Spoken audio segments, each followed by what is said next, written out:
Buenas tardes, bienvenidos, bienvenidas. Muchas gracias por estar acá acompañándonos desde sus pantallas en esta, no sé, ya anteúltima actividad del año, llamada Transformaciones Contemporáneas de la Soberanía, de la Razón de Estado a la Inteligencia Artificial. Es una actividad que para mí tiene un enorme valor, porque bueno, hace mucho tiempo que quería traer a Fabián Ludueña Romandini a la UNSAM para que cuente un poco lo que viene pensando. Entonces empiezo por agradecer en primer lugar a Fabián por prestarse a este diálogo.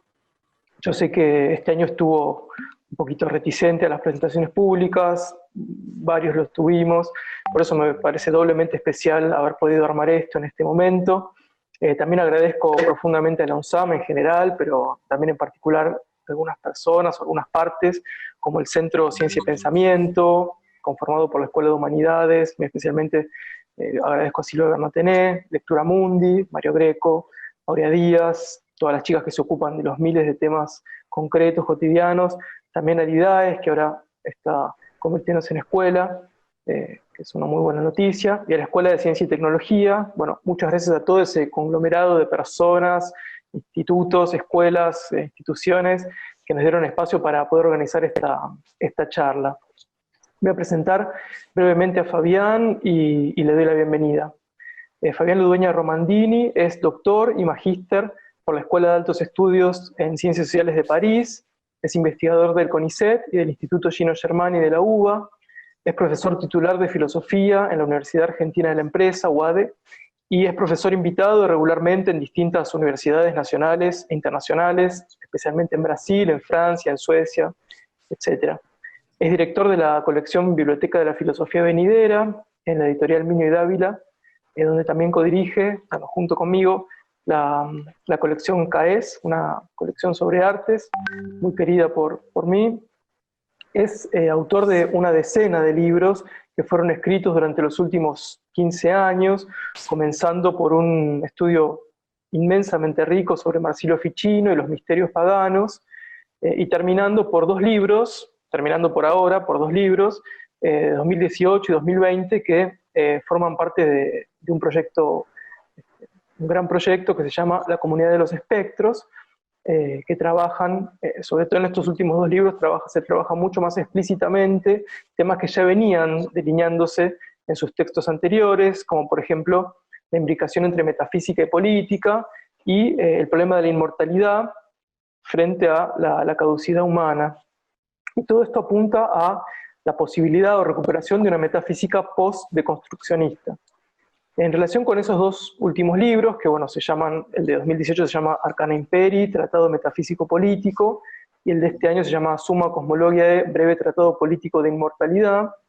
Bueno, yo quisiera comenzar este diálogo mencionando la necesidad, por lo menos desde la pandemia, pero que en realidad refleja un estado de cosas que viene desde hace por lo menos una década, pero digo, la necesidad de salir de algo que se consagró como el registro académico y comunicarse de otras maneras, comunicarse con otras personas, expresar las ideas de otro modo, tratar de hacer una contribución al debate social sobre problemáticas urgentes que nos sobrepasan.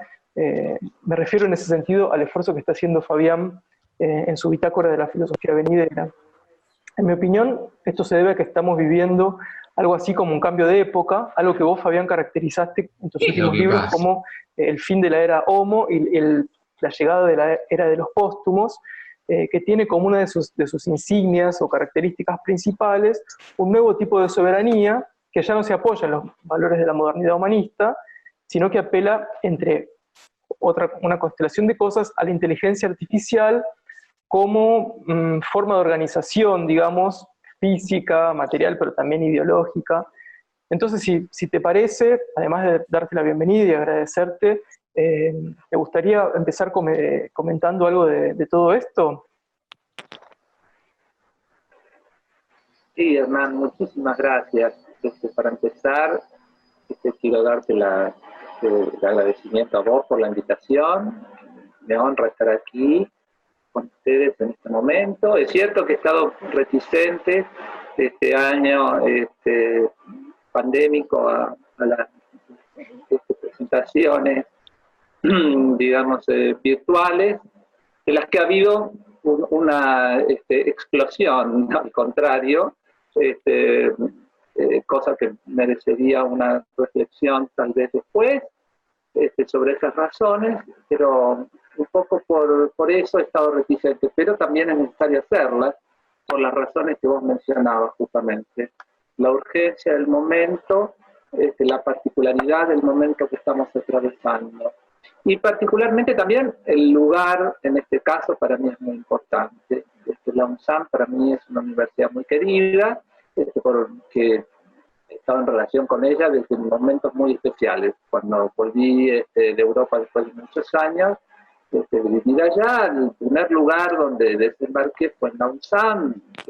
Estuve haciendo allí un postdoctorado, investigando en esa institución.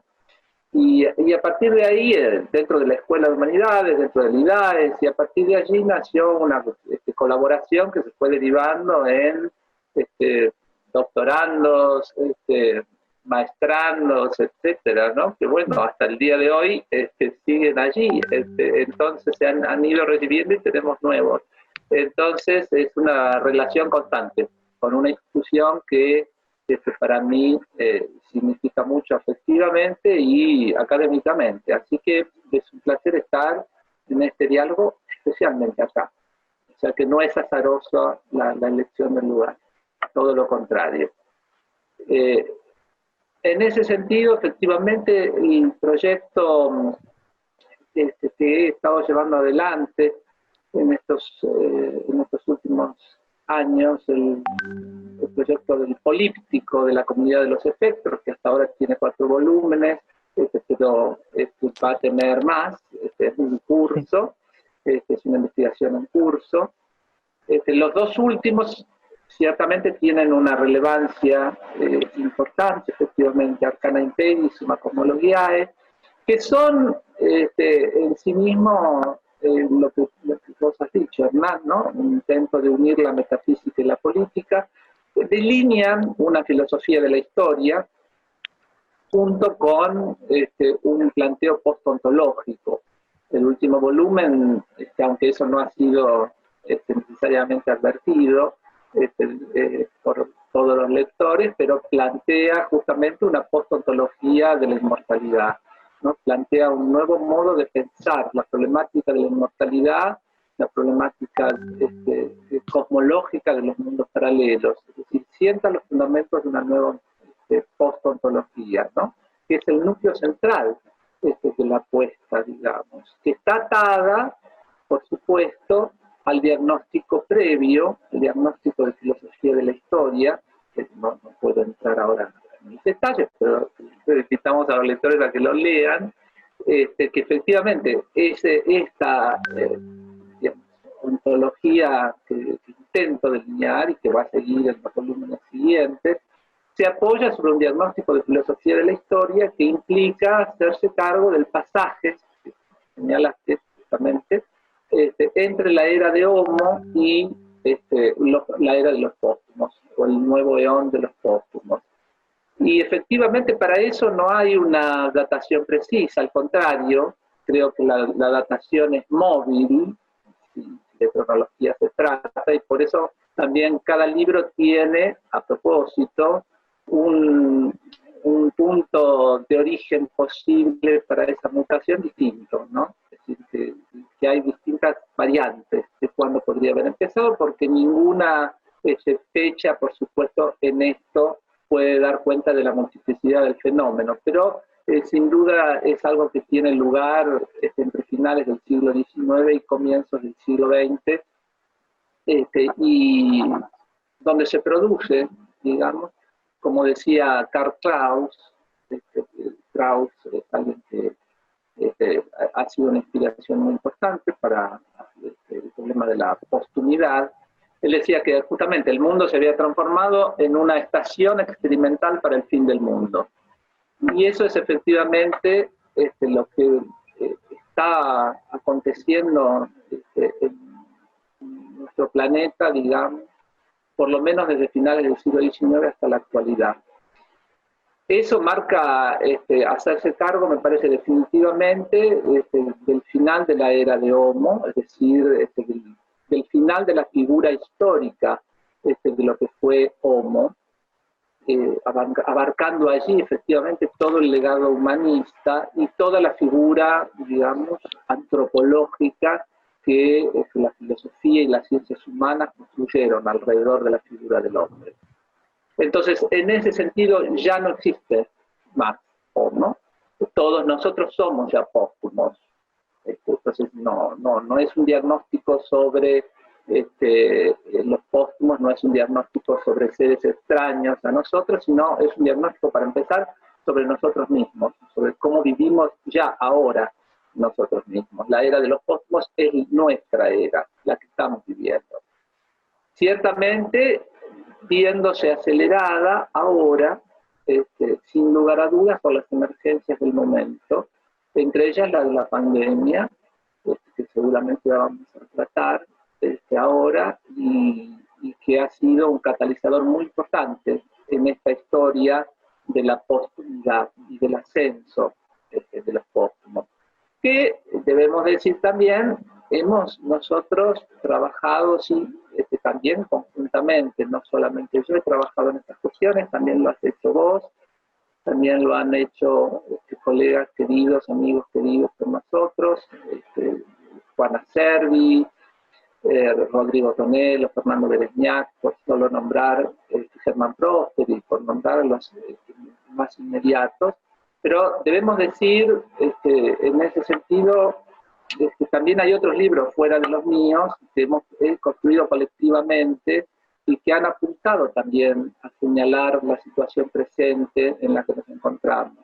Es interesante recordar uno de ellos, que le dedicamos justamente al problema de la catástrofe, contigo, Juana Servi, y una serie de colegas que han escrito en ese libro, y donde anticipamos, debo decir, los fenómenos que hoy estamos viviendo y que se presentan como, ¿no?, una novedad, pero que no es que tuviéramos ningún don profético, por supuesto, no tenemos ninguno, pero sí pienso, creo que lo creemos todos, eso es una convicción que hemos tenido. La filosofía siempre debe estar tratando de ver los signos de los tiempos. Y los signos de los tiempos eran signos verdaderamente catastróficos, no eran signos que señalaran un optimismo sobre lo que había, sobre lo que estaba llegando, ¿no? Y hoy en día me parece que esos diagnósticos que hemos construido en mis libros, en el trabajo conjunto con ustedes, y en el que ustedes me han hecho participar a mí también, etcétera, porque es también es un trabajo mancomunado, han señalado este proceso que ahora estamos viviendo. Y a mí me parece que en ese sentido hay una dimensión también ahora, cuando lo abordemos, seguramente desde la pandemia lo podremos ver, pero hay una dimensión de todo esto que ha ido paralela junto con mi trabajo y al mismo tiempo convergente, que es la que vos has ido trabajando justamente, por un lado, a través del problema de la moneda, luego del dinero, y finalmente todo eso traspuesto al problema del lenguaje, al problema de la literalidad, lo que vos has llamado la era de la literalidad, y que me parece puede, me atrevo a pensar, entrar en perfecta convergencia con la era de los póstumos y con el problema del arte, que seguramente abordaremos. Esto es así, creo. Sí, efectivamente. Bueno, es cierto que ese libro sobre catástrofe tuvo una visión de lo que iba a venir. Vos una vez me llamaste, digamos, dijiste que mi trabajo tenía que ver con el trabajo del meteorólogo. A mí me gustó mucho esa caracterización. Me parece que es digamos, una posición defendible de nuestro trabajo. poder ver lo que se está avecinando y ayudar a prepararnos mejor, por lo menos, para eso. Es cierto que digamos, yo también trabajé estos temas, digamos, tratar de pensarlo así como lo pones vos, me parece una pregunta interesante, compleja, porque me obliga a mirar, digamos, o a repensar las cosas con una perspectiva, digamos, ¿no? Yo empecé trabajando sobre el dinero como problema, o más bien las ansias de acumulación de dinero como problema político, a partir, por supuesto, del prisma aristotélico, ¿no? En ese prisma aristotélico ya hay un problema, un conflicto que se presenta, o una distinción, o una polaridad entre una serie de prácticas que pueden leerse de distintas maneras, de acuerdo con dónde se ponga el foco, y una posible síntesis conceptual, ¿no? que al referirse a lo político es una síntesis que además se presupone mutante, dinámica. Digamos que frente a las prácticas económicas o a las monedas, que son siempre plurales, aparecía o aparece la posibilidad de pensar una idea de dinero que representa a la necesidad o a la falta de completud que tenemos los seres humanos y cada individuo, pero que según Aristóteles además la representa suficientemente y no completamente. Eso me parece un punto muy central de la cuestión, porque ahí había una cierta conciencia de la distancia entre la representación y la cosa.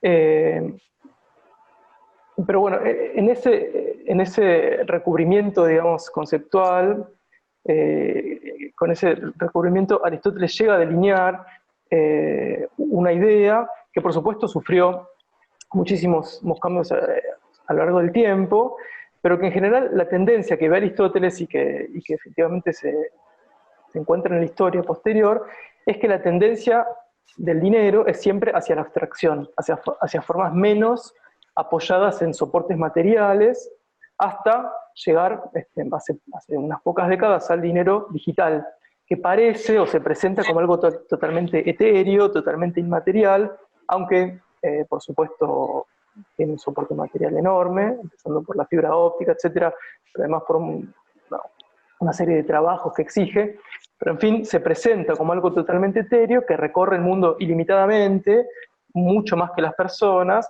y que puede también, en teoría, ser acumulado ilimitadamente. Entonces, a partir de la observación de ese fenómeno, o del desarrollo de ese fenómeno, es que ahí yo empecé a preguntarme más particularmente acerca de la digitalización de la experiencia vital en general, digamos, no solo del dinero, que hoy parece estar tan en el tapete, ¿no? O que está tan a la vista. Es un camino que por supuesto no fue lineal, pero lo que se ve siempre es una intención de superar una multiplicidad o diversidad que hay en la existencia, en el sentido de ahorrarse dudas o los problemas que trae la contingencia, ¿no? Entonces hay un montón de hitos que podríamos mencionar, como vos decís, casi no tendría sentido buscar un solo hito, pero incluso ya desde el uso del lenguaje y la posibilidad de armar conceptos, hay una intención de superar la pura multiplicidad de la realidad, y eso se encontró una especie de paroxismo en el sujeto jurídico moderno, que es una abstracción, que es un individuo neutro, abstracto, sin características, pero que a la vez responde a una neutralidad totalmente sesgada, ¿no? Por lo que ahora podríamos llamar el varón blanco europeo, etc. Sea como sea, así sesgada y todo, ese sujeto abstracto produjo un impacto enorme en la subjetividad de toda la humanidad moderna. Y justamente esa subjetividad está ahora, opino, digamos, de la misma manera, en transformación, por supuesto, en relación con lo que vos decías antes. Tal vez un dato que no es menor en esa transformación es la capacidad que ahora tiene la tecnología de conocer, digamos, algunas características de cada sujeto en particular, casi de manera inmediata, casi sin mediaciones, y casi corriéndose de algunas categorías y jerarquías que venían acompañando el despliegue, digamos, histórico, político, moderno o moderno-posmoderno, digamos. Aunque en realidad me parece que más allá de eso, digamos, algo importante que marcar es que lo que hacen los algoritmos con los individuos es también un proceso de abstracción. Digo, abstracción en el sentido de eliminar un montón de características accidentales o menos visibles. Entonces lo que tenemos son unas plataformas o unos algoritmos que nos interpretan a cada cual de manera particular, pero también de una manera muy apegada a elecciones expresadas, explícitas, y a últimas elecciones expresadas, que aplastan, achican, angostan mucho las dimensiones menos evidentes de cada cual, y por eso, a la vez que nos pueden hacer sentir únicos, irrepetibles, etc., nos están clasificando en grupos coincidentales a los que ni se nos ocurre que pertenecemos. Entonces, me parece que el resultado es una mezcla de gran soledad junto con una gran ilusión de comunidad, digamos. Me parece que en esa transformación hacia lo que vos llamás el león de los póstumos, digo, no solo me parece a mí, ¿no? La técnica ocupa un espacio importante. Eso aparece en toda, por ejemplo, tu escritura, ese problema de hasta dónde va a llegar la técnica, esa tensión, esa crítica que haces al costado, digamos, salvífico, con el que ciertos actores quieren mostrar el poshumanismo, al transhumanismo, o incluso al antihumanismo imperante. ¿Te parece como hacer algún comentario sobre esa nueva subjetividad que aparece a partir de esta nueva era, digamos? Sí, de hecho, justamente me parece muy importante señalar esto. Para mí la problemática justamente de los algoritmos que vos señalás, que ahora adquieren de repente se encuentran bajo cierto foco de atención, también debido a la cuestión de la pandemia, que bueno, vamos a abordar después particularmente, pero sobre la cuestión de los algoritmos y de la técnica, querría hacer dos observaciones que me parecen importantes en todo esto.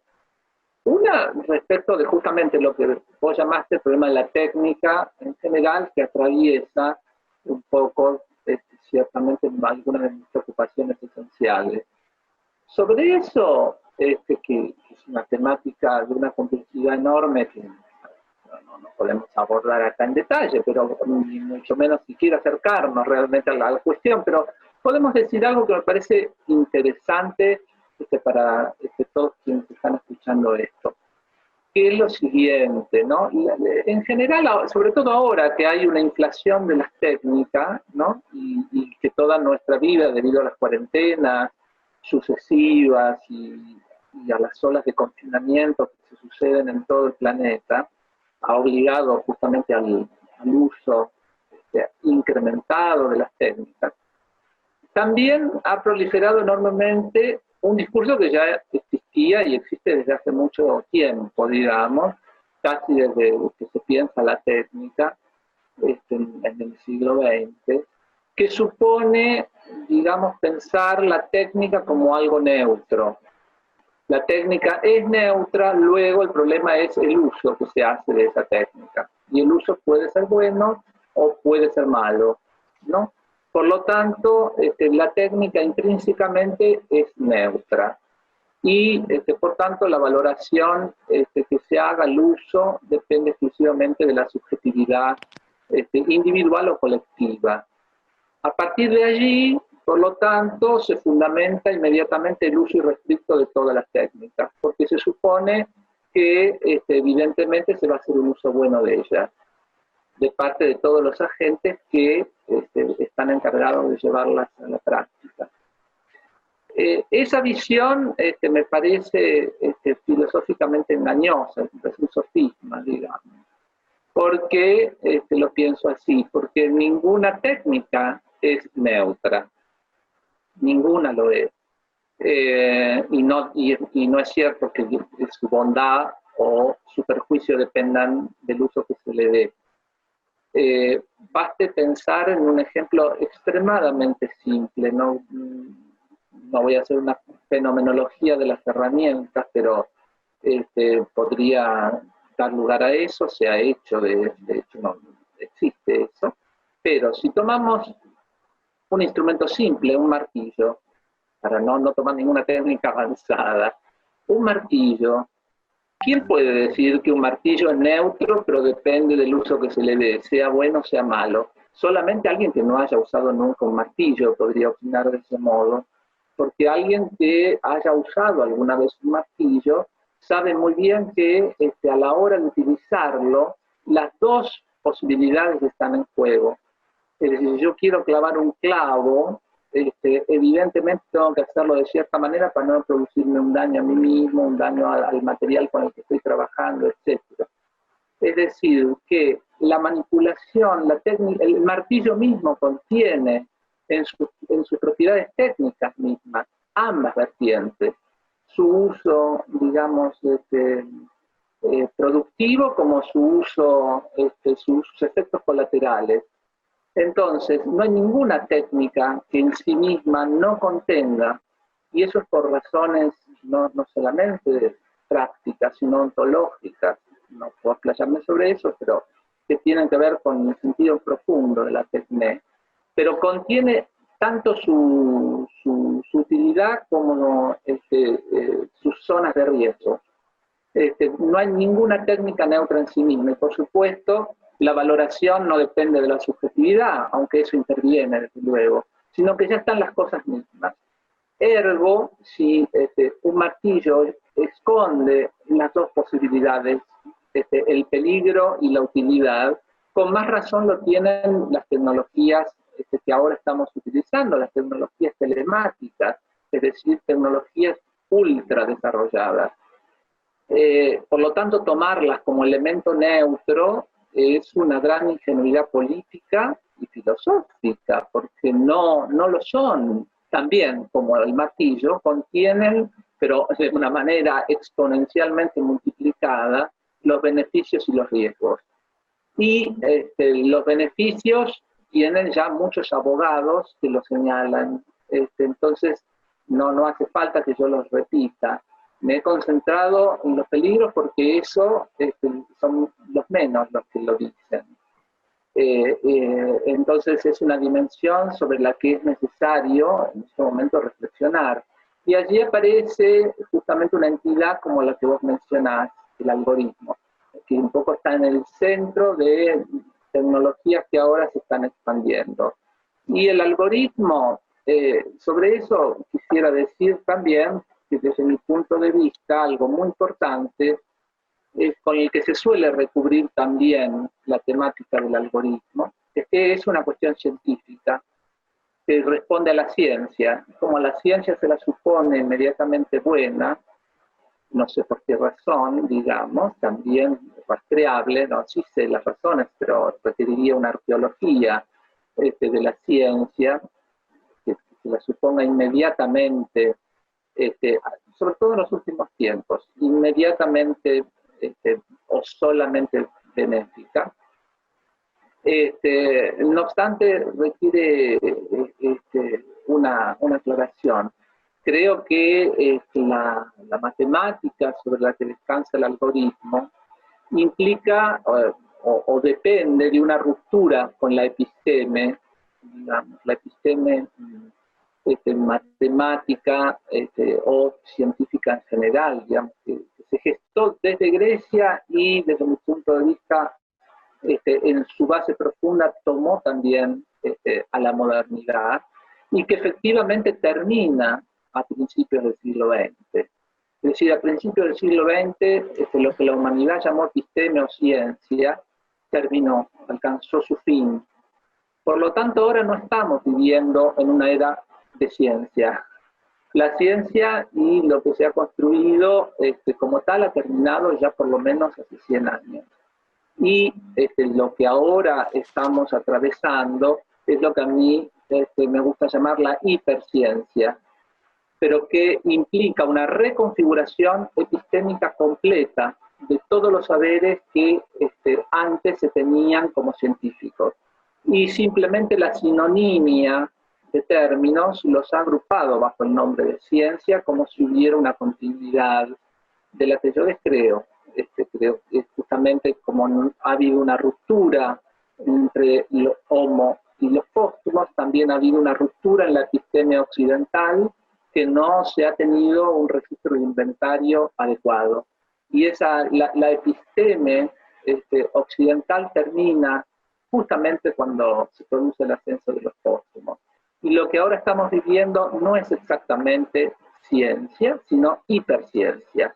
Y la hiperciencia tiene otros instrumentos, otros horizontes epistemológicos y otros objetivos, que son muy diferentes de lo que era la episteme científica. Entonces, esa ruptura temporal me parece, a mí, se sintetiza ahora en lo que ocurre con el fenómeno de la pandemia. Pero pienso que la evolución de la moneda, precisamente, que vos describiste, también responde efectivamente a este mismo patrón. Yo sé que la hipótesis puede sonar tal vez un poco atrevida, vos dirás, pero no por nada vos empezaste con Aristóteles y partiste de un esquema aristotélico cuando analizaste la moneda.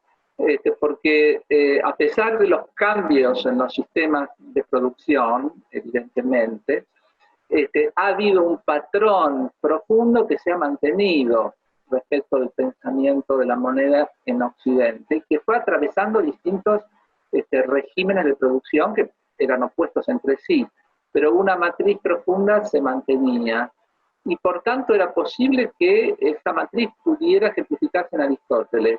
Hoy en día, efectivamente, esa matriz parece también quebrada, definitivamente, digamos. Y la moneda entró en una nueva era, completamente, junto con el resto de los fenómenos. Y la subjetividad, y sí, eso implica justamente pensar que es la subjetividad póstuma, porque es una desintegración completa de todo cuanto hemos conocido como propiedades atribuibles a Homo, propiedades metafísicas, psicológicas, ontológicas, etc. Estamos verdaderamente ante una nueva especie, nosotros somos una nueva especie, pero todavía no hemos hecho nuestra propia taxonomía filosófico-histórica. Y ese es un gran problema, porque si nosotros quiero decir, los que estamos en la universidad, los que nos dedicamos a la tarea del pensamiento, si nosotros no hacemos nuestro propio diagnóstico, hay quienes están muy interesados en hacerlo en nuestro lugar, digamos, y sin duda, desde mi punto de vista, no para nuestro beneficio precisamente. He allí a los transhumanistas que vos me has mencionado y que, lejos de ser inocentes, están al servicio de grandes corporaciones y de grandes intereses económico-políticos que están cambiando la geopolítica mundial. O sea que ya no es un proyecto fantástico, sino que es un proyecto político en acción. Efectivamente, Fabián, me parece que, digamos, como bien decís, las transformaciones históricas son muy complejas, constelan una serie infinita de factores, y bueno, precisamente estar en el medio de eso nos da una cierta lucidez, una cierta vitalidad en ese sentido, y al mismo tiempo una cierta ceguera respecto del final del proceso, ¿no? Digamos, o de cuál va a ser el hecho que lo va a desencadenar.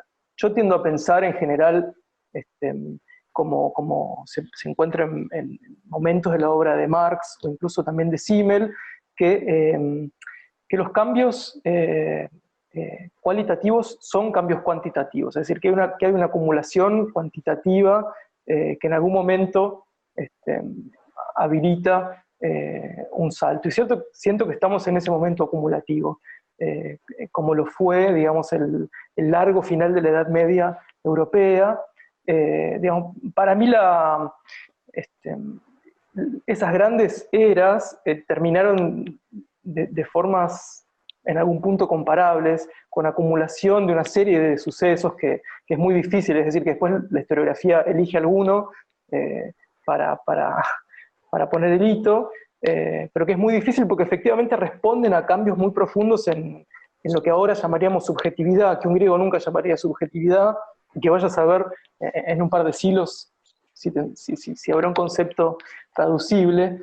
Y una figura que siempre me parece que sirve para este momento es pensar un romano frente al advenimiento del cristianismo.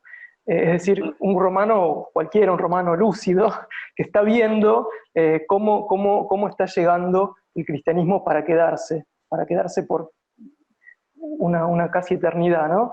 Ese romano sabe que su mundo no va a poder ser leído como él lo está leyendo en ese momento. Y siento que nosotros estamos un poco en el medio de ese océano, ¿no? Sabemos que en algún momento, más próximo, más lejano, nuestro mundo, nuestro universo conceptual, no va a poder ser leído de la forma que nosotros lo estamos leyendo.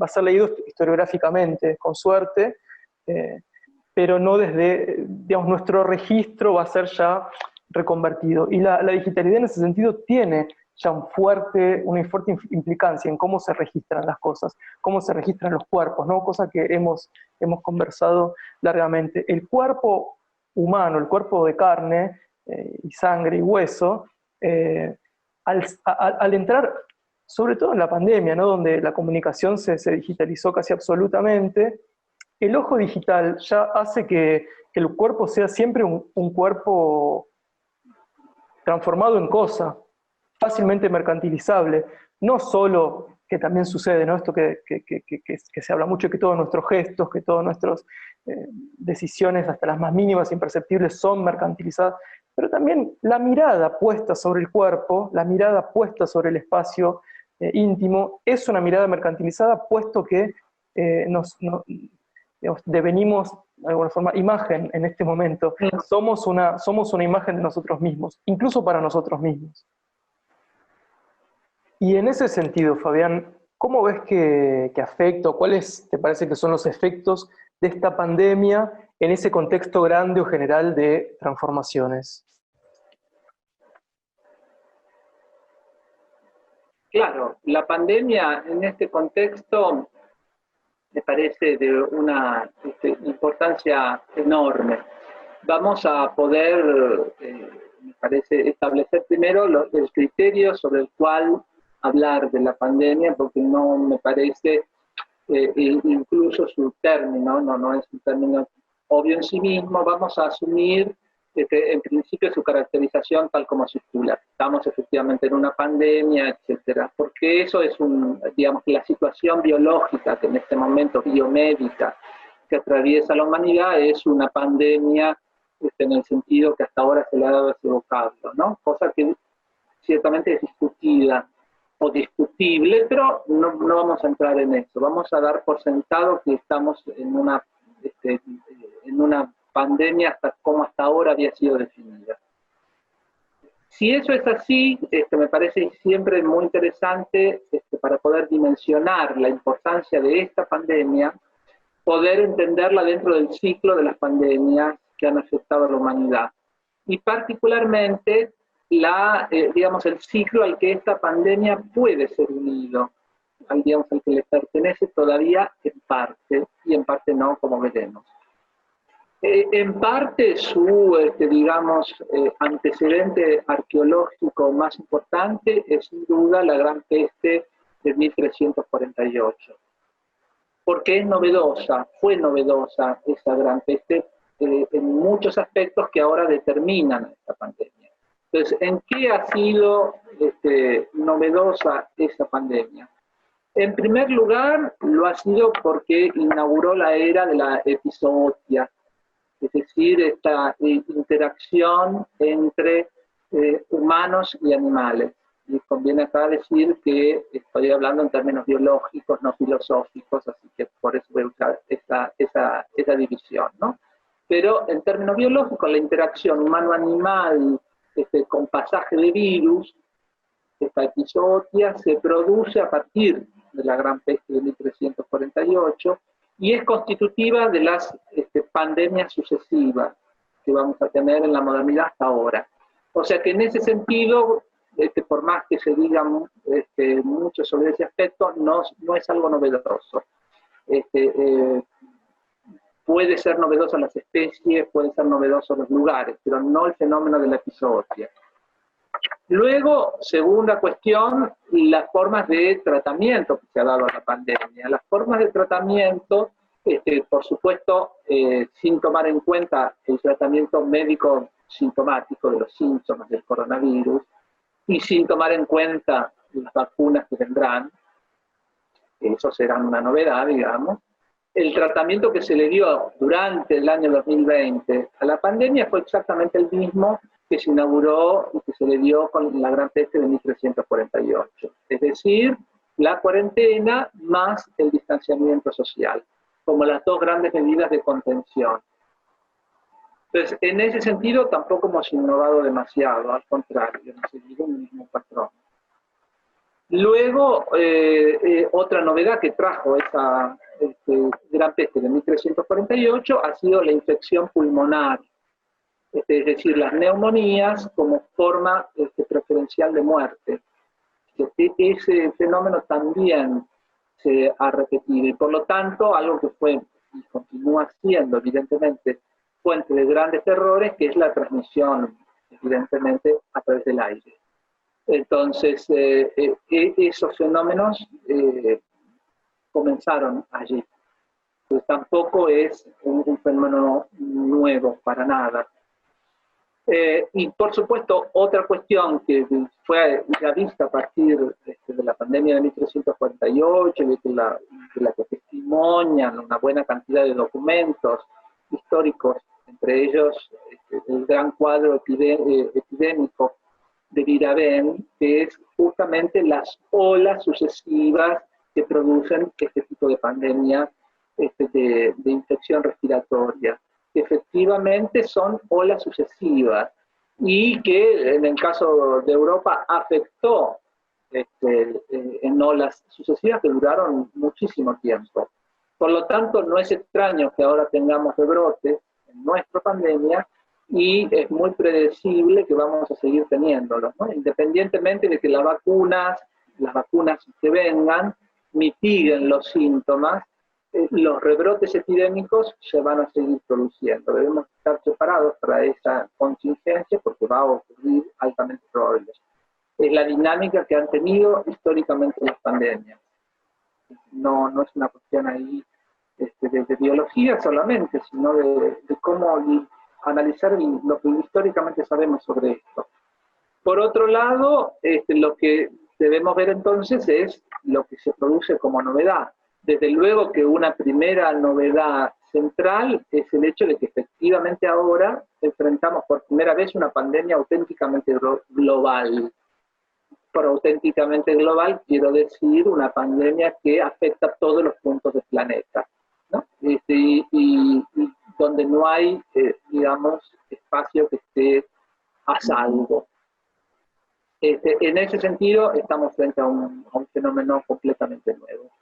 Por otro lado,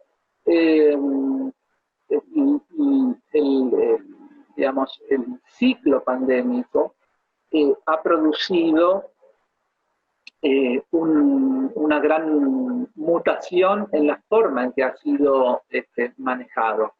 Es decir, las anteriores pandemias se trataban de solucionar de determinada manera, no estaban exentas, digamos, de una cierta manipulación social de las mismas, pero ahora estamos asistiendo directamente a una transformación total del mundo, en su, digamos, concepción total.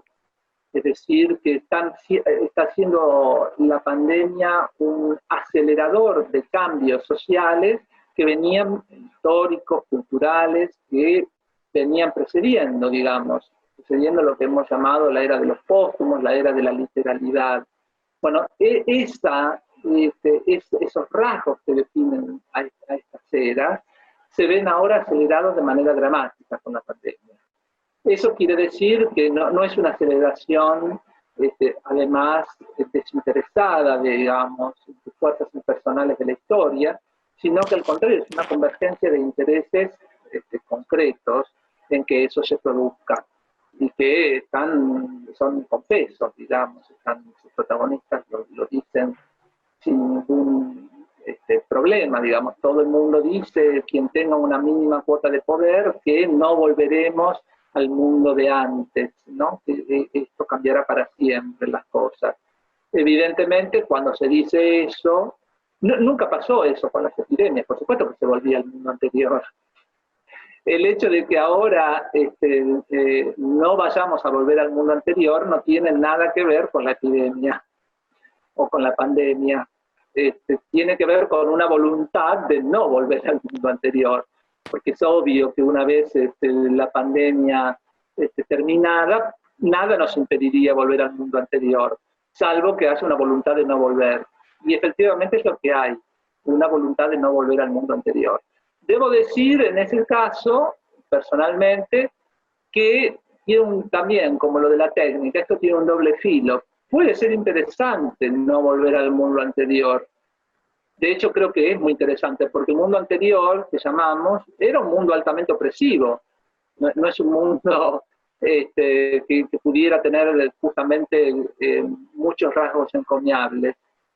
Es el mundo justamente que ha sido, digamos, criticado desde la economía política hasta el feminismo, como veníamos hablando. Entonces, no es un mundo para nada rescatable. Tiene cosas interesantes, como no, pero es un mundo al que perfectamente podríamos abandonar. Y de hecho se produjo durante este momento, durante esta pandemia, un momento en sus inicios, en los inicios de la pandemia, donde se paralizó, digamos, la máquina del capital, donde hubo un instante que no puede ser datado, ¿no? Podría, pero que produjo una detención de los movimientos del capital, de los movimientos de gente, de los movimientos de la maquinaria. Colapsaron las ciudades completamente, colapsó el modelo urbano y colapsó justamente el modelo de la mercancía y del capital a partir de sus núcleos urbanos.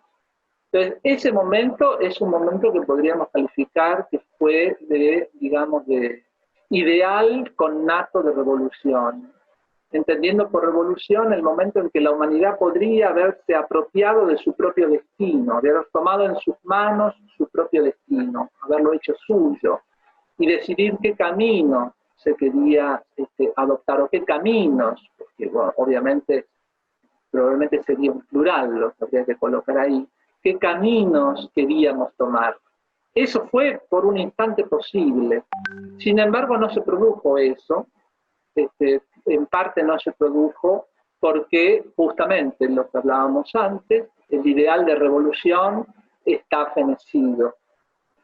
La idea misma de revolución resultó impensable. La idea misma de tomar el destino en las propias manos resultó impensable. Por lo tanto, eso señala que con el fin, con el ascenso de la era de los póstumos, se consolida el fin del ideal de revolución, que ni siquiera pudo ser contemplado como posibilidad. Y al no ser contemplado como posibilidad, inmediatamente la pandemia fue tomada por los grandes poderes que dirigen este mundo, especialmente los tecnocorporativos, que han decidido darle forma al mundo a su imagen y semejanza. Esa forma, sin duda, va a ser de una opresión mayor a la que conocimos en el mundo precedente, eso no tengo ninguna duda. Y ya se empieza a delinear ahora hasta qué punto eso va a ser así. Probablemente marque el ocaso de las democracias liberales también, desde el punto de vista político, ya que estamos hablando de la soberanía, marque un ocaso definitivo de las democracias liberales como las conocimos hasta antes de la pandemia. Y vamos a entrar en nuevas zonas de la soberanía que ya venían,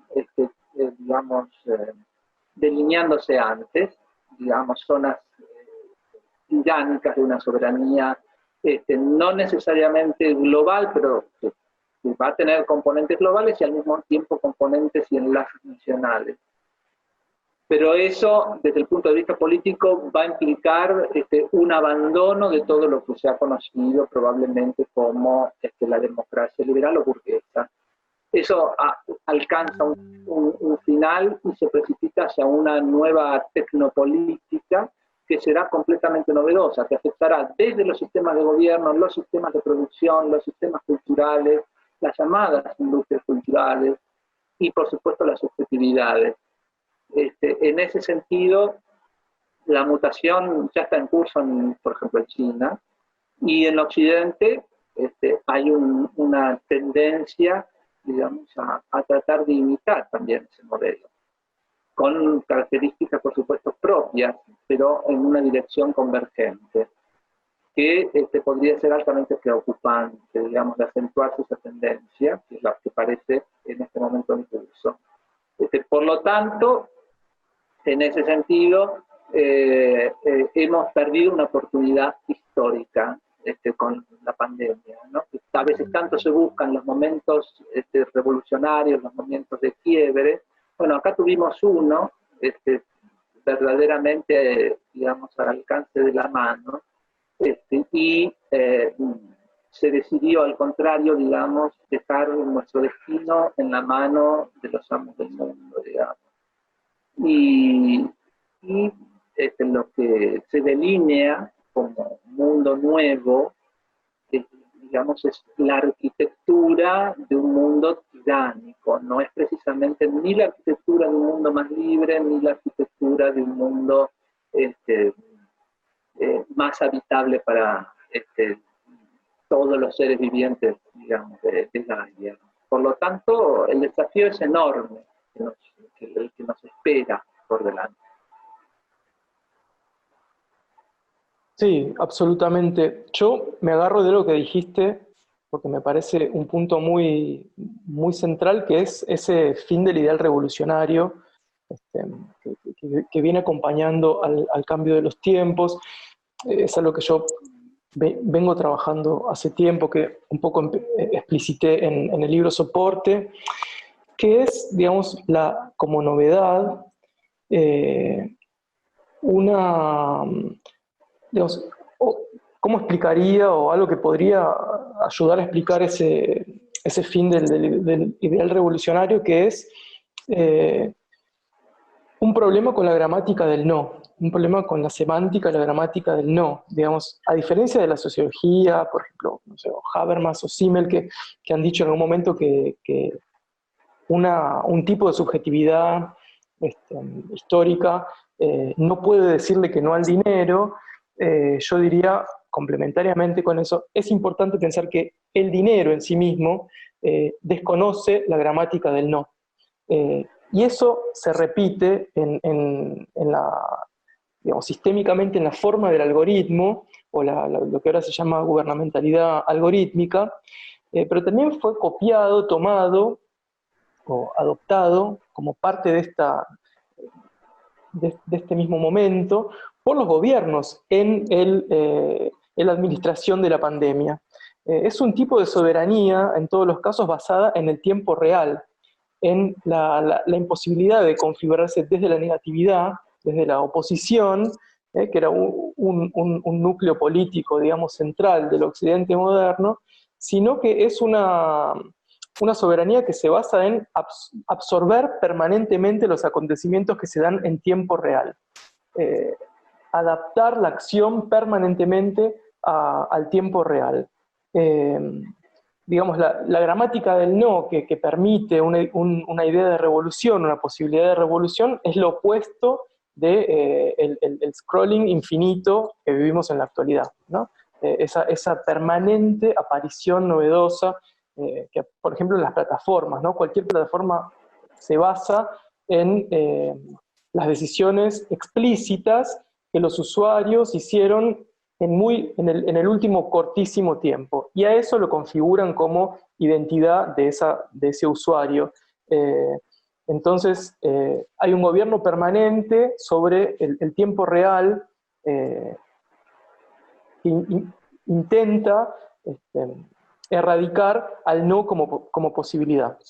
Me parece que en ese sentido un síntoma interesante, claro, de esta tendencia es la aparición en los últimos años de nuevas formas o de reforzamiento de formas del feminismo, particularmente en Argentina. Una de las primeras frases, lemas que apareció por llamarlo de alguna forma, nuevo feminismo argentino era "no es no". Es decir, dejar clara esa marca de una negación, una negatividad a algo como límite, como forma de oposición concreta a un movimiento. Entonces, creo que esa nueva conformación, a partir de este gobierno algorítmico, digamos, del scrolling permanente, de una absorción absoluta de cualquier acontecimiento, caracteriza a este momento, caracteriza una especie de caída general de la metáfora, de la posibilidad de hacer metáfora, no en una literalidad, en una metonimia casi permanente, donde el dato es tomado como algo concreto, absoluto, y al mismo tiempo descartable, digamos, pero cuya lectura se hace desde un solo lugar.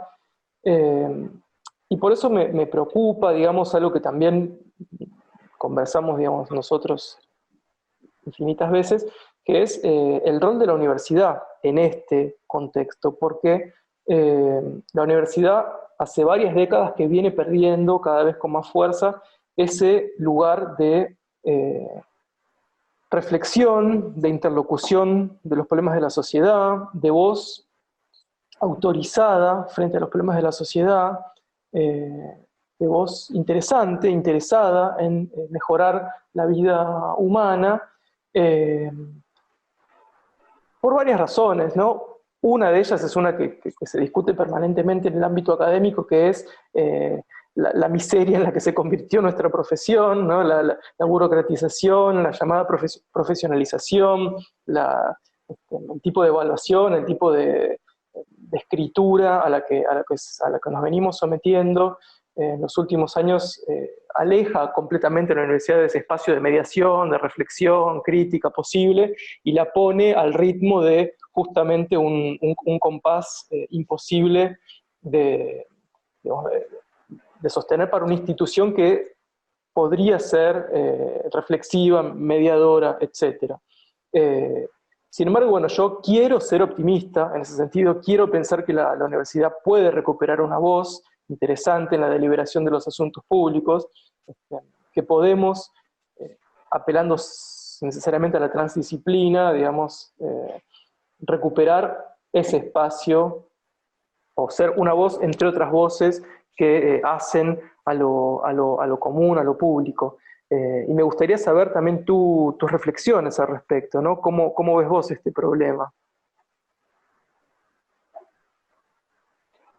Me parece muy interesante poder abordar esto, para empezar, a partir del concepto que vos estableces acá de la gramática del no. Porque justamente es bien interesante y del diagnóstico que haces de la Universidad y de las Humanidades, porque se ha registrado durante este periodo pandémico justamente una especie de imposibilidad de decir no de parte de la universidad a el incremento exponencial del trabajo. Porque si todos los males que se diagnosticaban en la universidad previo a la pandemia ya eran muy pesados, digamos, hacían nuestra tarea muy difícil, todos ellos se incrementaron exponencialmente con la pandemia. Lejos de haber decrecido, se aumentaron. Y justamente no es casual, sí, también lo han señalado muchas filósofas mujeres. Pienso especialmente en el señalamiento que hizo al respecto, y no es una cuestión central, lo hizo Laura Llevadot, la filósofa Laura Llevadot. Ella señaló perfectamente cómo el índice de publicaciones y de referatos aumentó durante la pandemia, particularmente en el caso de los varones, no así de las mujeres. Entonces, parece que los varones intentaron reforzar su sistema de productividad, aún acelerándolo más que previo a la pandemia. Eso es todo un signo también de lo que está ocurriendo en este momento. Y puede ser un indicio de lo que puede llegar a ocurrir, que es lo más inquietante. Porque en este momento, o sea, previo a la pandemia, más que en este momento, previo a la pandemia, había comenzado un proceso de cuestionamiento efectivamente a cómo se estaba trabajando en la universidad y en qué consistían los sistemas de evaluación, en qué consistían los sistemas de escritura, de pensamiento que se daban allí y de interacción con la sociedad. Si la interacción con la sociedad se reduce a la productividad, bueno, efectivamente eso marca indudablemente el final de las humanidades. Las humanidades no pueden atarse bajo ningún aspecto a la productividad. En ese sentido conviene recordar el origen de lo que yo llamo una alianza entre la universidad y las humanidades. Y lo llamo una alianza porque no son sinónimas. Es decir, la universidad no es sinónimo de humanidades y viceversa. Porque la universidad, sabemos, grosso modo, es un invento medieval, es un invento que hay que decir con toda precisión, es un invento monástico, es un invento teológico, pero monástico. Son los monjes quienes inventan la universidad. Eso no puede ser soslayado bajo ningún aspecto. La universidad no es digamos, la academia de Platón. La universidad es una institución creada por monjes y destinada a la reproducción del poder digamos, económico, político y social. Y por lo tanto no fue pensada para los grandes desvaneos del saber, digamos. La filosofía tenía un lugar muy minoritario en esa universidad y no era más que digamos, un estudio preparatorio, digamos, una especie de base de común de CBC, vamos a decir así, para poder ingresar efectivamente de ciclo básico común para los no saben lo que estamos hablando, que es un ciclo introductorio que se da en la Universidad de Buenos Aires, para poder entrar a las carreras verdaderamente. Bueno, las carreras verdaderamente en aquel momento eran las de ejercicio del poder, derecho, teología, medicina, economía, es decir, efectivamente la práctica de gobierno. Y solamente la alianza con las humanidades se da, las fechas pueden ser discutidas, pero digamos que eso está consolidado en el siglo XVIII recién. Y tal vez el sistema hegeliano representa un poco el ápice de esa alianza. Ahora bien, esa alianza hoy está en cuestionamiento, ya lo está desde mediados probablemente del siglo XX. Digamos, esa alianza fue profundamente atacada, esa alianza no ha caído porque sí, ha caído porque las humanidades han sufrido un proceso de acoso sistemático y planificado. Los sistemas de evaluación son un sistema de dominación, no son un sistema de control de calidad, digamos. Y los controles de calidad existieron desde que existen las humanidades. ¿Para qué control de calidad se utiliza? Eso es otra cuestión. El que conocemos como sistemas de evaluación no son sistemas de control de calidad, para empezar porque no fueron creados por las propias humanidades, fueron creados de manera externa a ella, fueron creados por poderes que buscaron desactivar justamente la potencia crítica existente en las humanidades. Y lentamente se fue desarticulando justamente la alianza que unía a la universidad con las humanidades y le permitían a partir de allí, digamos, ser una voz importante en la sociedad, en el debate público, en la opinión pública. Que esa alianza pueda rearmarse, cosa que me parecería deseable, yo como vos también quiero ser optimista con respecto a eso, dependerá de nosotros, digamos, de los que integramos las humanidades. Porque al mismo tiempo es evidente, por todo lo que estamos diciendo, que las humanidades deben reformarse de cabo a rabo, ¿no? Porque efectivamente el mundo anterior es el mundo que no podemos lamentar que abandonemos, sino que al contrario, puede ser muy interesante si está en manos, emancipatorias. Si ese abandono puede ser un abandono muy interesante, como puede ser muy interesante la reforma de las humanidades, la creación de nuevos saberes dentro de ese campo que abarca todos los saberes que antes se agrupaban bajo el nombre de humanidades. Que todo eso se renueve es algo que le podemos dar una bienvenida absolutamente y que era necesario, justamente porque ya había entrado en decrepitud. Ahora bien, si la renovación la vamos a hacer desde la universidad pública particularmente, será una renovación interesante o puede ser una renovación interesante. El problema es si la hacen otros en lugar de nosotros, digamos, de sus agentes. Los agentes somos todos los que la integramos, profesores y alumnos también. Toda esa comunidad tiene que actuar mancomunadamente, justamente. De otra manera es imposible que eso se produzca. No puede ser producto de agencias internacionales y de corporaciones que son las que construyen las evaluaciones, etcétera, los sistemas de enseñanza. En este momento, la virtualidad marca un punto con el cual me parece debemos ser muy cuidadosos en la universidad. La virtualidad, como toda técnica, como señalamos, no es neutra, y no porque carguemos conocimientos supuestamente a través de las redes o a través de las nuevas plataformas que hemos utilizado para enseñar durante la cuarentena, no es una garantía de que estemos transmitiendo saberes interesantes. No, pienso que lo que está en juego ahí es justamente la idea misma de transmisibilidad del saber.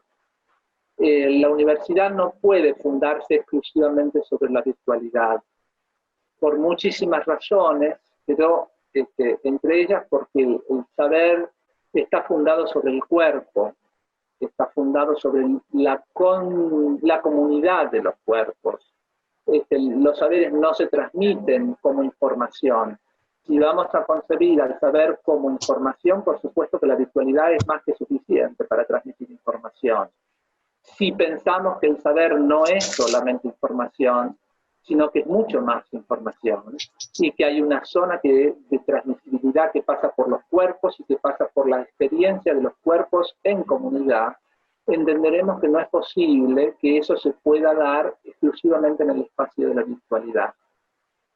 Y por lo tanto la presencialidad es algo que puede tener formas muy diversas, pero que es irreemplazable en la experiencia que podemos tener de la universidad, porque todo conocimiento tiene que producirse allí. Si no, paradójicamente estamos como en la situación presente, donde hemos vuelto al oico, para retomar un término puro aristotélico, digamos, ¿no? La universidad tiene la situación paradójica de que es pública en cierta forma, o realmente lo es. Esta charla, por ejemplo, es pública en este momento que está siendo escuchada, pero paradójicamente está siendo producida desde loicos, es decir, desde cada uno de los respectivos hogares en los que nos encontramos. O sea que, aunque se vuelque a una esfera pública, es producida desde la máxima privacidad. Y al mismo tiempo, es precisamente pública porque ha sido construida desde lo privado, y es privada porque ha sido construida para lo público con acceso selectivo en muchísimos de los casos. Es decir, si se acepta el modelo de la, digamos, completamente de la clase virtual, la clase virtual se transforma inmediatamente en un tutorial, y un tutorial se transforma en algo repetible y homogeneizable. Digamos, eso marca el fin de algo que no debería, en mi criterio, terminar. Puede adquirir nuevas formas, pero no debería terminar, que es lo que clásicamente se llamaba la clase magistral. Pero la clase magistral no es solamente un profesor que sabe mucho y transmite conocimientos, sino que representa un unicum, es decir, es un episodio irrepetible que va más allá de lo que diga un profesor. Si un profesor de una clase magistral puede decir cosas interesantes, más o menos, dependerá quién y cuándo y cómo. Pero la experiencia de esa transmisión de alumnos y profesores en un mismo espacio, en un mismo tiempo y lugar, produce una situación única e irrepetible, que va más allá de lo que se dice, y que es exactamente lo contrario de la información, y que es exactamente lo contrario del tutorial. Por lo tanto, de allí que me parezca esencial, sí, la utilización de las tecnologías, perfecto, pero también allí se tendrá que debatir qué tecnología se utilizará y sobre todo quién posee esas tecnologías. Vos has sido siempre, en todos tus trabajos, algo que has prestado una atención fundamental, que me apoyo en eso, es en la materialidad que tiene justamente la virtualidad.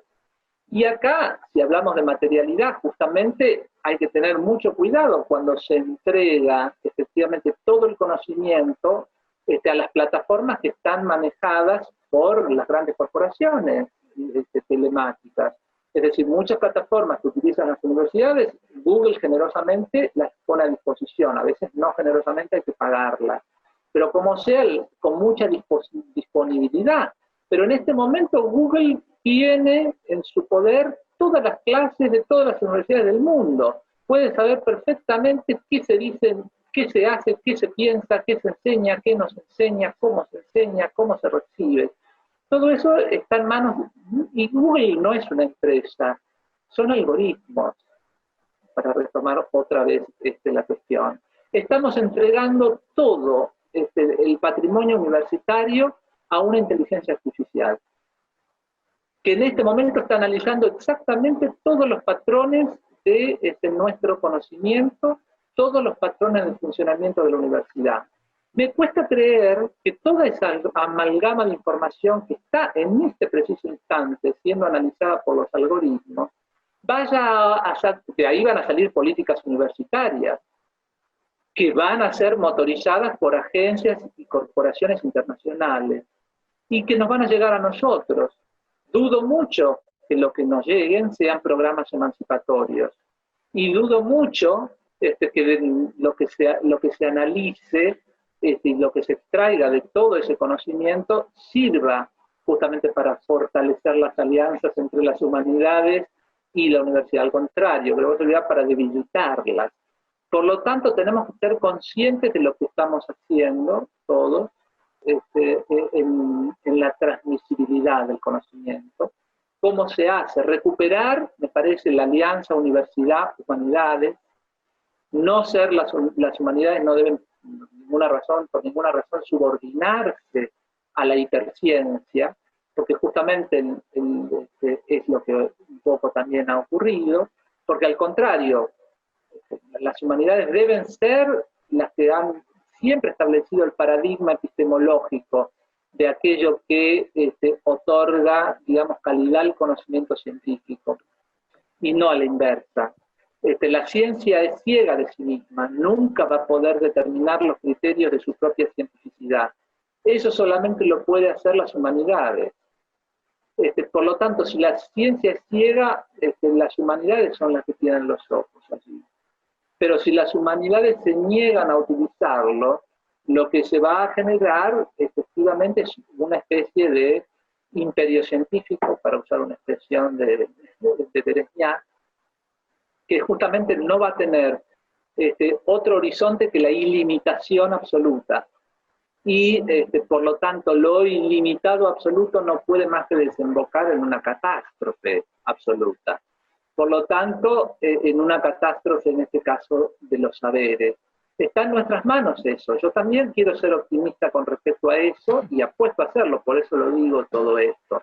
Me parece que se ha dejado pasar ciertamente un momento revolucionario en cuanto a la humanidad y la pandemia. Bueno, no dejemos pasar ahora nosotros, los universitarios, los que estamos, los profesores, los alumnos, los que estamos involucrados en las humanidades, no dejemos pasar la gran oportunidad histórica de repensarnos a nosotros mismos, de refundarnos, de refundar humanidades que sean emancipatorias, lo que implica elecciones de saber, elecciones políticas y elecciones, evidentemente, también sociales. Todo eso es un desafío enorme, pero me parece también fascinante, tan difícil como fascinante, pero hay que decidirse a hacerlo nosotros y que no sea hecho por nosotros y no hecho para nosotros por otros, digamos, cuyas intenciones no son precisamente nobles. Bueno, Fabián, me quedo con eso último porque, bueno, lo veo de un modo muy similar, ¿no? La normalidad anterior había habilitado una vida que era indigna y habrá que ver cómo o si es posible organizar una real nueva normalidad más digna, más inclusiva, más emancipatoria. Queda pensar cómo podrán articularse, ¿no?, las resistencias a algo que parece inevitablemente estar llegando, ¿no? Ese es el gran desafío que me parece que tenemos enfrente. Y bueno, con eso te propongo frenar acá un rato y dar paso a los comentarios o preguntas de quienes nos estuvieron escuchando. No hay muchísimo tiempo, pero algo hay, así que vamos a intentar darle voz a alguien más. Será un placer. Vamos. Buenas tardes, bienvenidos, bienvenidas. Muchas gracias por estar acá acompañándonos desde sus pantallas.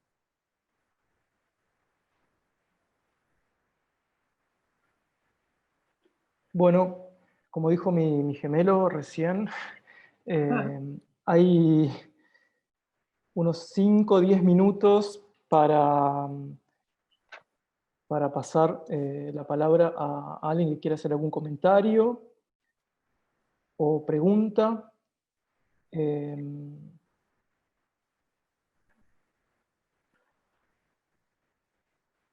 A ver.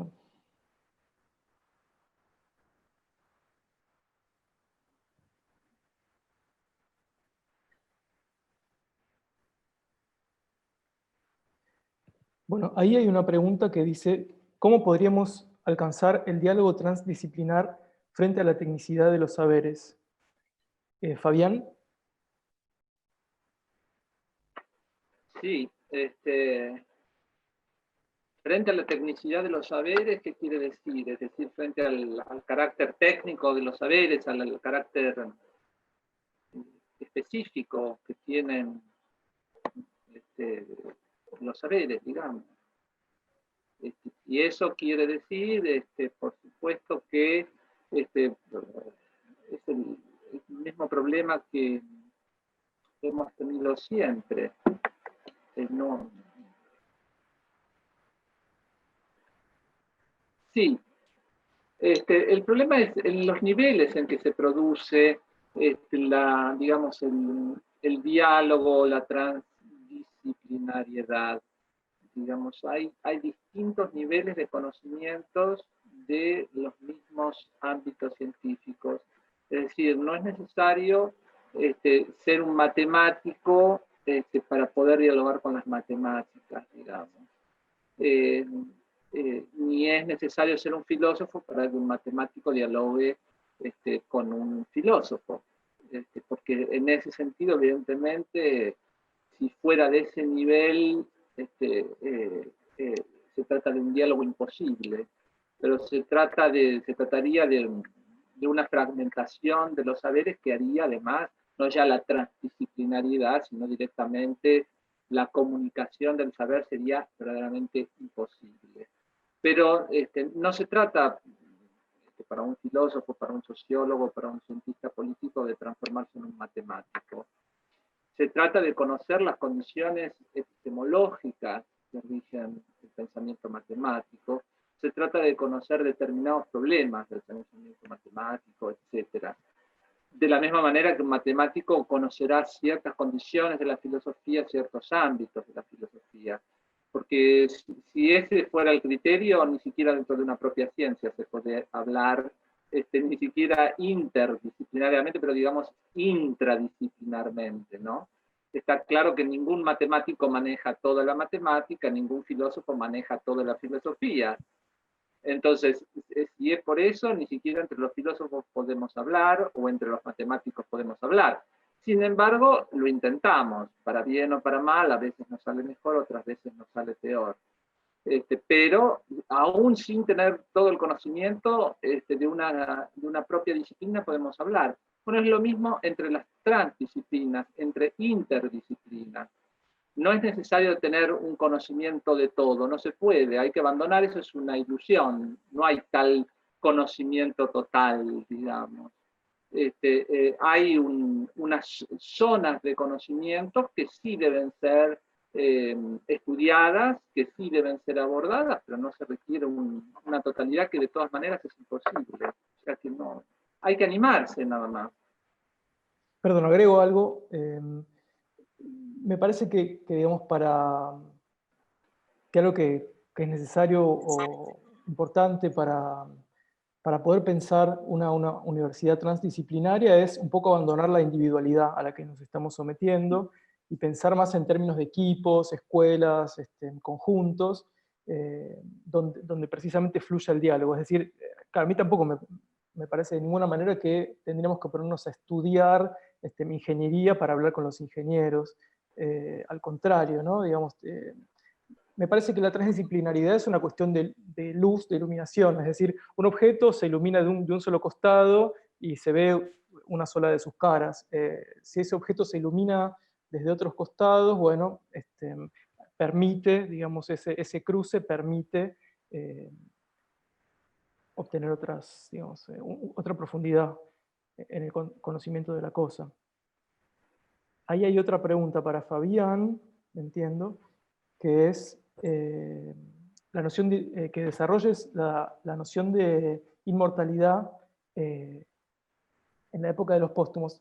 Que en realidad tu planteo es un poco distinto, pero bueno, a ver si... Sí, me encantaría poder hacerlo y satisfacer la pregunta, que de hecho me encanta la pregunta. Muchas gracias. También gracias de Santiago por la pregunta anterior. Gracias a ti.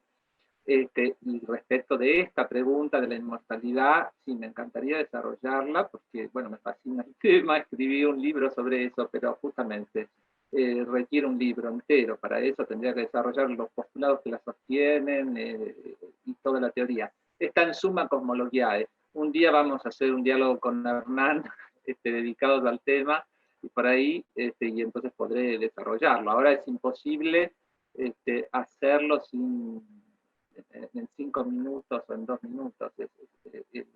Lo siento, pero no nos da el tiempo para una cosa así. Pero por una cuestión material, digamos. La pregunta me parece fascinante, claro. Perdón, a ver, voy a hacer lo que no se hace, que es tal vez decir algo por vos para poder dejar algo dicho sobre la pregunta. Que a mí no puedo decirlo. no, digo, me parece, más allá de, no voy a decir nada, pero sí voy a decir que creo que tu planteo supone enfrentar la caducidad del ser humano, ya no solo en términos individuales, sino como género, digamos, la caducidad total de la vida humana y además de la vida en general, frente a la permanencia del ser. Es decir, eso es lo que vos estás, me parece, poniendo ahí en tensión. Por eso me parece, Sí. no sé. Estoy poniendo en tensión la división vida-muerte y sosteniendo que esa distinción vida-muerte puede ser cuestionada y que la inmortalidad existe como postulado filosófico y es posible sostener una ontología de la inmortalidad, no una teología de la inmortalidad, nada que ver con, digamos, con una concepción religiosa de la inmortalidad, sino con una concepción filosófica, o sea, que la filosofía pueda retomar para sí misma la tarea de pensar la posibilidad de la inmortalidad, que para mí no es una posibilidad, sino que es una realidad ontológica defendible. Pero bueno, lo que no puedo hacer acá es la demostración de eso, por la falta de tiempo, pero sí, va en esa dirección, efectivamente. Bueno, y hay, sí, por tiempo va a ser la última pregunta. que es doble. Gracias, Gustavo. Gracias a ti. Que es triple ahora. Bueno, y con esto sí cerramos, que sería, en primer lugar, para Fabián, bueno, vos también puedes seguir ahí, ¿no? El chat, que se ve una similitud y una diferencia entre tu proyecto y el de Agamben, en tanto recurren a la arqueología, y si querés decir algo sobre ese encuentro. Es muy difícil también esa pregunta, es pertinente, también quiero aclarar, todas las preguntas son pertinentes, pero tendríamos que tener toda la tarde, la noche, con mucho gusto, pero no nos da el tiempo para eso. Agamben, que ha sido un maestro para mí, eso lo saben quienes siguen mi trabajo, al mismo tiempo mi concepción va por otro camino, en muchos aspectos, no sigue ni necesariamente los mismos diagnósticos, ni llega a las mismas conclusiones. Claro, he tomado un camino independiente, pero al mismo tiempo, sin duda, hay aspectos de mi trabajo que le deben al suyo. Pero creo que eso, la verdad, ese tipo de pregunta, tal vez no sea yo el mejor capacitado para responderla, sino un lector podría hacer eso mucho mejor que yo, porque los lectores siempre detectamos mejor las herencias, las influencias, los empréstitos. En general, cuando los autores tienen que hablar de eso, entramos en un pantano, digamos, un poco complicado, porque no somos los que escribimos, no tenemos plena conciencia del proceso que hacemos.